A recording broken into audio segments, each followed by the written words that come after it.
السلام علیکم ورحمۃ اللہ وبرکاتہ۔ دیکھیے، آپ کلاس 6 یا اس سے سینئر کسی کلاس کے کسی اسٹوڈنٹ سے آپ یہ سوال کریں کہ بیٹا آپ کیا لائک کرتے ہیں، آپ کن کو فالو کرتے ہیں اور آپ کس قسم کی چیزیں شیئر کرتے ہیں،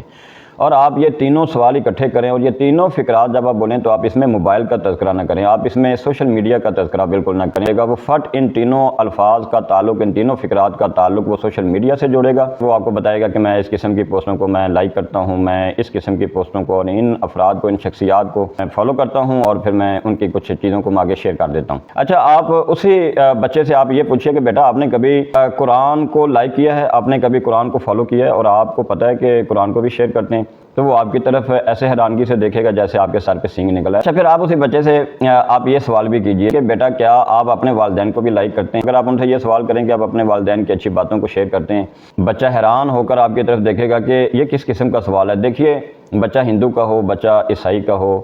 بچہ بدھ مت ہو، بچہ مسلمان کا ہو، بچہ ڈی ایچ اے کا رہنے والا ہو، بچہ کسی پرانی بستی کا رہنے والا ہو، بچہ امیر کا ہو یا غریب کا ہو،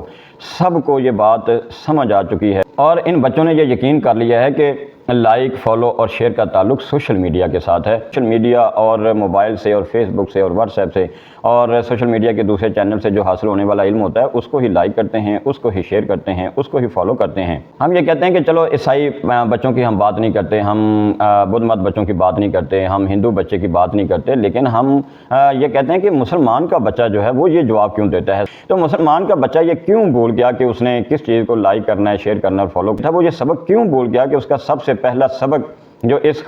کائنات کے خالق نے اس کائنات کے افضل ترین انسان پر جو سب سے پہلا سبق نازل فرمایا تھا، اقرأ بسم ربک الذی خلق، کہ اس خالق کی طرف سے جو علم آئے گا نا اس کو سب سے پہلے لائک کرنا ہے، اس کو فالو کرنا ہے اور اس کو ہی شیئر کرنا ہے۔ لیکن آج ہمارا بچہ ان سوالوں کا جواب کیا دے رہا ہے؟ کہ جی، کانسیپٹ فارمیشن میں نومن کلیچر کا بہت گہرا تعلق ہوتا ہے۔ بچوں کے تصورات بنانے میں، انسانوں کے تصورات کو ڈیولپ کرنے میں چیزوں کے نام اور پروسیسز کے جو نام ہوتے ہیں وہ نام رکھنے اور ان ناموں کو آگے پھیلانا، ان کا بہت بڑا ہاتھ ہوتا ہے۔ کیونکہ ابھی بھی موقع ہے، اپنے بچوں کے نظریات پر، اپنے بچوں کی سوچوں پر، ان کے افکار پر آپ توجہ دے لیجئے۔ کس چیز کو سب سے زیادہ لائک کرنا ہے، شیئر کرنا ہے، فالو کرنا ہے، ابھی بھی اپنے بچے کو سمجھا دیجئے۔ السلام علیکم ورحمۃ اللہ وبرکاتہ۔